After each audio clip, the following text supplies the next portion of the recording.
ಎಲ್ಲರಿಗೂ ನಮಸ್ಕಾರ. ನನ್ನ ಹೆಸರು ರಕಂ. ನನ್ನ ಹೆಸರು ರಚಿತಾ. ನಾವು 4ನೇ ತರಗತಿಯ ಮಾಲ್ಗುಡಿ ಶಾಲೆಯ ಮುದ್ದು ಮಕ್ಕಳು. ರಕಂ, ನಿಂಗೆ ರಾಮನ್ ಬಗ್ಗೆ ಗೊತ್ತಾ? ಅಯ್ಯೋ ರಚಿತಾ, ನನ್ನ ಮನೆಯಲ್ಲಿ ಏನಾದರೂ ತಪ್ಪು ಮಾಡಿದ್ರೆ ನಮ್ಮಮ್ಮ ರಾಮ ರಾಮ ಹೆಣ್ಣು ಬುದ್ಧಿನೇ ಇಲ್ಲ ಅಂತಾರೆ. ಓ ಹೌದಾ, ನಮ್ಮ ಮನೇಲೂ ಅಷ್ಟೇ. ನಮ್ಮ ಅಜ್ಜಿ ಬೆಳಗ್ಗೆಯಿಂದ ಸಾಯಂಕಾಲದವರೆಗೂ ಕೆಲಸ ಮಾಡಿ ಪ್ರತಿಯೊಂದಕ್ಕೂ ರಾಮ ರಾಮ ಅಂತಾನೆ ಇರ್ತಾರೆ. ಈ ರಾಮ ಯಾರು ಅಂತ ಎಲ್ರಿಗೂ ಹೇಳೋಣ ರಚಿತಾ. ಸರಿ ಬಾ.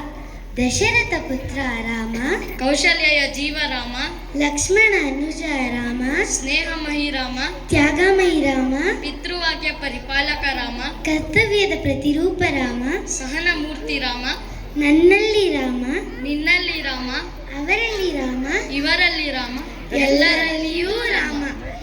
ಇಂದು ರಾಮನಾಮದ ಮಹಿಮೆಯನ್ನು ನಾವು ಕೇಳುವ, ಹಾಡುವ, ಕುಣಿಯುವ ಮೂಲಕ ಆನಂದಿಸೋಣ.